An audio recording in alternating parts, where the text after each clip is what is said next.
What's up, gentlemen? It's Tuesday night. I got my preview already for the semifinals even before Mike has done his recap. Tell you what, Mike, you don't have to do your recap. Here's a recap for you. My team continues to kill it. This is the strongest I've been all season long.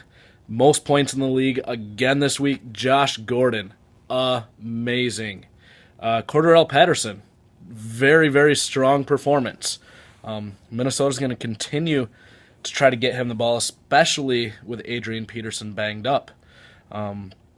Even besides having a subpar performance from Nick Foles and Deshaun Jackson, if I would have seen the weather ahead of time, I would have substituted Andrew Luck in. That would have given me another 20 points on top of my total.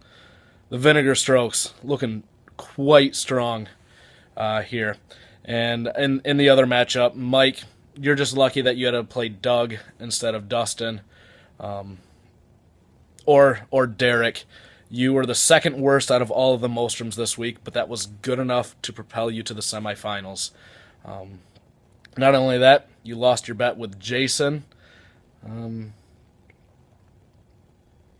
I think you should be able to pull the victory out over Jason this week, but let's get into the actual numbers. Not only am I going to tell you what Yahoo thinks, but I'm actually going to give some of my own opinions as well. We'll start off with the battle of the brothers. Me versus Durs. According to Yahoo, I am projected 154. Andy is projected 143. So that difference in points, that 11-point projected point differential, is good enough to make me a 145 favorite over Andy plus 125. I've got a 57.3% chance of winning. Durs has a 42.7% chance of winning. But let's actually get into the matchups. So let's start off with our quarterbacks. Nick Foles is projected 22. Tony Romo 17. Nick Foles, outside of this last week where the weather was a major, major factor against Detroit, Nick Foles has just been lighting the world on fire. I see that continuing this week. I expect him to exceed his 22-point projection, and yeah, I expect Nick Foles to have a better game than Romo. Let's look at the running backs. In here, I've ranked running backs. I filled out the premium lineups, thinking that guys will make the necessary changes between now and Sunday. So my two best running backs, DeMarco Murray and Rashad Jennings, versus Reggie Bush and Pierre Thomas. Now, Jennings and Thomas at the beginning of the year were complete afterthoughts. Murray and Bush were about the same in terms of their beginning the season projections. But I have myself as actually quite a bit of a favorite here. Pierre Thomas has kind of fallen off the past couple weeks. Reggie Bush aggravated his calf injury last week. Who knows if he'll be 100% this week. So I like my running back matchup. Now, in terms of wide receivers, hands down, we've got the three best teams in terms of wide receivers still in the playoffs. And Jason, you are the odd man out here. Look at these guys that we are throwing out. Myself, my top three wide receivers, Eric Decker, Josh Gordon, and Deshaun Jackson, going up against Brandon Marshall, Des Bryant, A.J. Green. And then Mike is throwing out, Mike is heavily anchored by Calvin Johnson, also has Pierre Garçon and Harry Douglas. Being a PPR league, it's not surprising that the teams that have the best wide receivers are still in the playoffs. Yeah, I was a little surprised that Yahoo likes Decker more than Gordon this week. My new man crush, Josh Gordon. Just put in my order for a Josh Gordon jersey. He'll probably get traded this offseason now. But Decker is going to benefit because Welker is not likely to play on Thursday. It's a short week. We have Denver versus... Oh, this is terrible that I can't think of it. Short week, but should favor Peyton Manning. And I like him to continue to throw. Deshaun has not been himself the past couple weeks, but with him and Foles, basically we've got two NFC East combinations going up against each other. Foles and Deshaun for myself, Romo and Dez for Andy.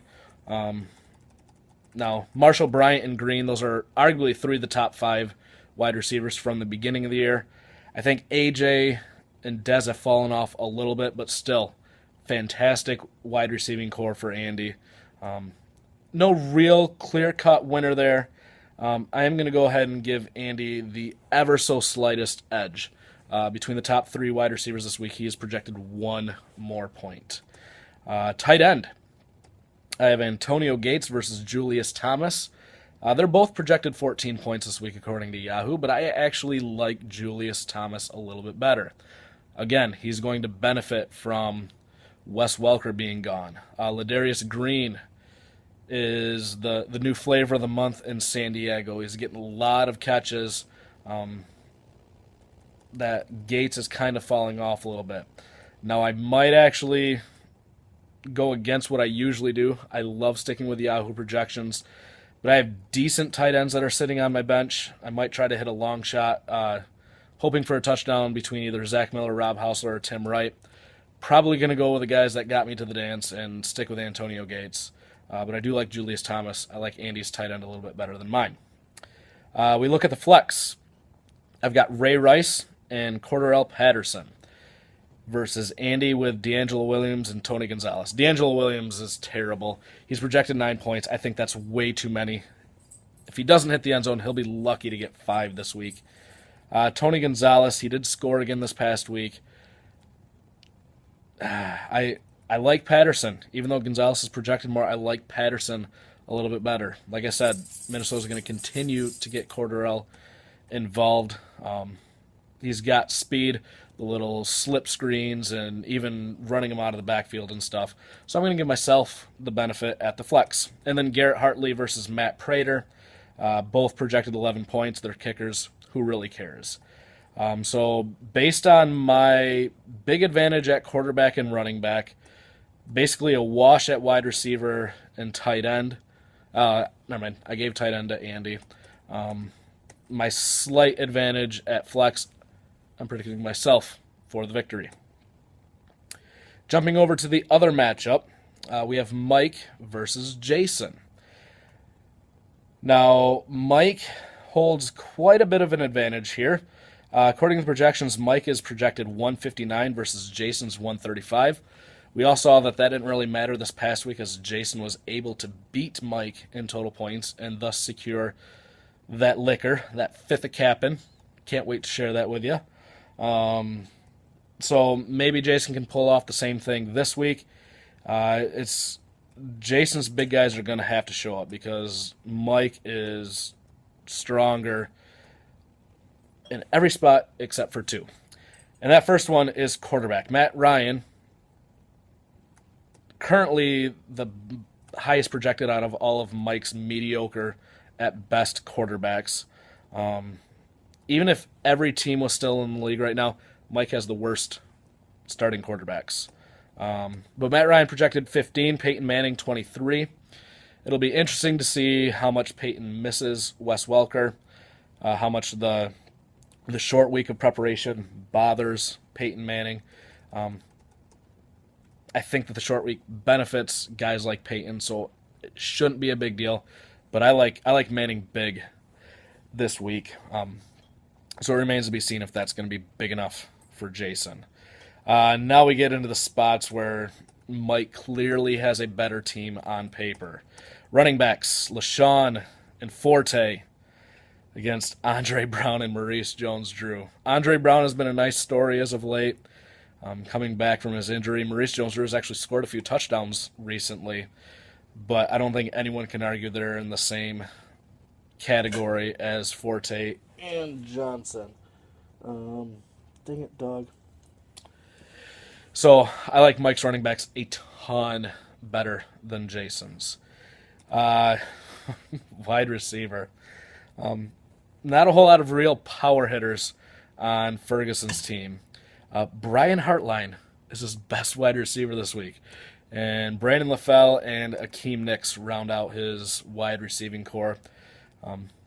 He could throw Burleson in there instead of one of those guys.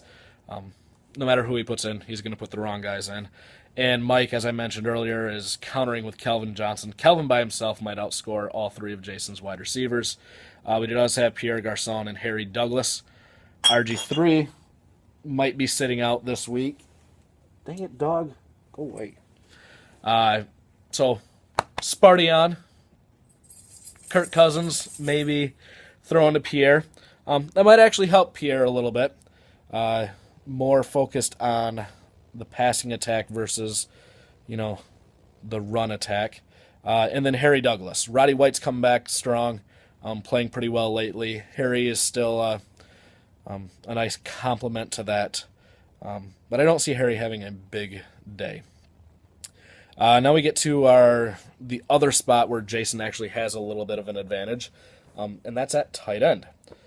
Mike throwing out Greg Olsen, projected 14. Jimmy Graham only projected one more point than Olsen. Jimmy Graham is projected 15 points this week, but I expect a big game out of Jimmy Graham.